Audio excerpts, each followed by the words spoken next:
Bonjour à tous! Merci déjà d'écouter ce nouvel épisode de Simone et les philosophes qui présente une petite nouveauté. Il durera 10 minutes, donc un temps plus restreint pour un contenu plus resserré aussi.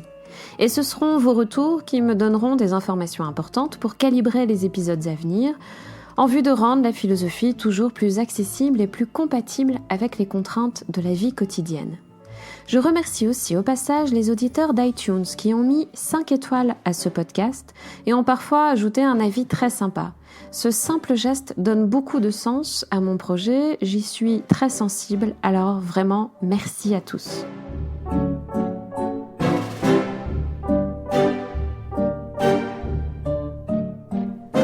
J'en viens donc à notre question du jour.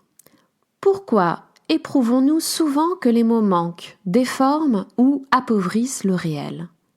Ce réel qui nous entoure, mais aussi celui que nous vivons, celui de notre vie intérieure, de nos innombrables états psychiques. Nous disons souvent que les mots nous manquent, que nous ne connaissons pas le terme adéquat pour exprimer ce que nous voulons exprimer. Mais ce qui se passe en réalité le plus souvent, c'est que les mots que nous connaissons ne sont pas de simples outils qu'on aurait à mobiliser volontairement, indépendamment de notre pensée qui, elle, serait antérieure et sans mots. En réalité, nous pensons avec des mots, et ces mots travestissent le réel. C'est ce travestissement que Bergson évoque dans un très bel extrait que vous pouvez lire dans son ouvrage intitulé « Le rire » et que j'ai reproduit, l'extrait, pas le livre, sur le site de Simone et les philosophes. Bergson écrit ainsi « Pour tout dire, nous ne voyons pas les choses mêmes, nous nous bornons le plus souvent à lire des étiquettes collées sur elles. » Cela signifie qu'avant même de formuler des énoncés, nous regardons les choses à travers les mots qui servent à les désigner. Ainsi, quand je regarde des objets dans une pièce, je vois un ordinateur, une table, une chaise, une lampe, etc. C'est-à-dire, je perçois les objets en les rangeant immédiatement dans des catégories, dans des genres. Au fond, je vois des catégories, non des objets aux caractéristiques singulières. Comme l'écrit Bergson, je cite, « Les mots, à l'exception des noms propres, désignent tous des genres. » Il souligne donc la fonction générale de l'objet, dont la singularité est par conséquent occultée, mise à l'écart. Parce que nos besoins l'exigent, parce que nous avons besoin d'agir en vue de notre utilité, nous ne nous rapportons le plus souvent aux choses qu'en vue de leur possible instrumentalisation. Nous ne voyons dans les choses que ce qui nous est utile, leur fonction, leur étiquette. Nous ne voyons les objets qu'à travers notre besoin de les manipuler, ce qu'ils peuvent donc nous apporter. Ce besoin d'étiquetage est à l'origine du langage, souligne Bergson. Pouvoir désigner les choses en les classant par genre permet de les manipuler plus facilement. L'utilité du langage n'est évidemment pas à démontrer et Bergson ne la met absolument pas en question. Notre tendance première, celle qui est impulsée par nos besoins vitaux, consiste à ne considérer que la fonction des choses pour nous. Et ce qui n'est qu'une tendance organique, donc impulsée par nos besoins vitaux, cette tendance organique se trouve définitivement renforcée par le langage, qui s'insinue, selon le terme de Bergson, une fois pour toutes entre les choses et nous-mêmes. Or, les mots ne sont que des genres, des généralités, comme on l'a dit. Ils occultent la singularité des choses, tout ce qui excède leur fonction. Avec les mots, nous ne percevons pas les nuances qui caractérisent l'existence singulière de chaque chose à un moment et en un lieu donné. Nous ne percevons pas tout ce qui ne nous sera pas utile. Nous ne percevons pas tout ce que le peintre et le poète chercheront précisément à y voir en détournant les pièges du langage et de la quête utilitaire.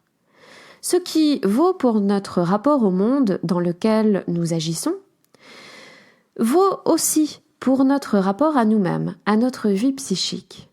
Le langage nous fait manquer l'originalité de nos vécus les plus intimes, selon Bergson.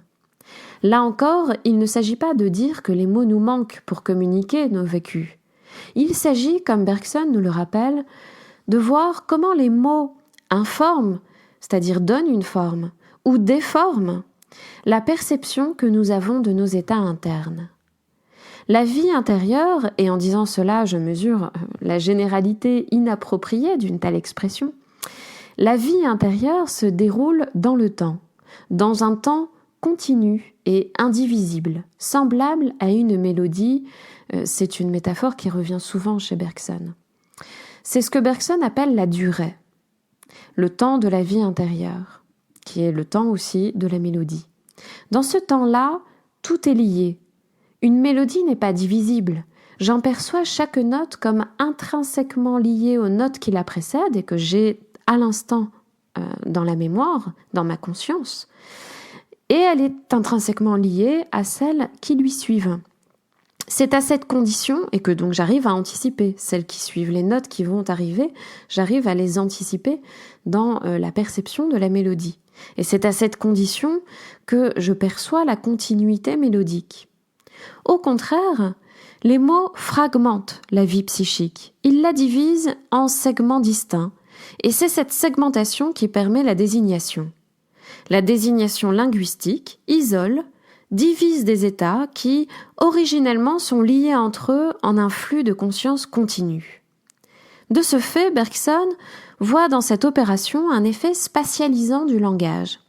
Il nous fait nous représenter comme discontinus et généraux des états qui sont pourtant vécus sur le mode d'un flux continu et original. Alors, qu'y a-t-il de spatialisant là-dedans? C'est le fait de séparer, de positionner dans l'espace, dans un espace qui serait physique ou géométrique. Des choses qui, sur le plan du vécu, sont de l'ordre de la durée.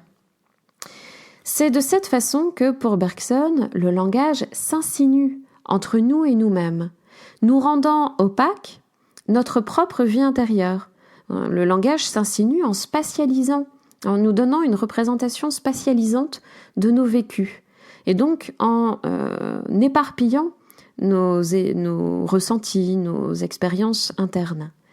Ainsi, quand j'éprouve de l'amour ou de la haine, de la joie ou de la tristesse, au lieu de prendre conscience de la richesse extrêmement singulière de tel ou tel sentiment, je vais le plus souvent n'en percevoir que la surface, celle qui va me permettre de lui attribuer au plus vite un mot générique.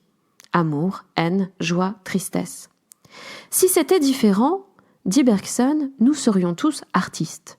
C'est-à-dire que nous explorerions tous ce que le mot commun occulte.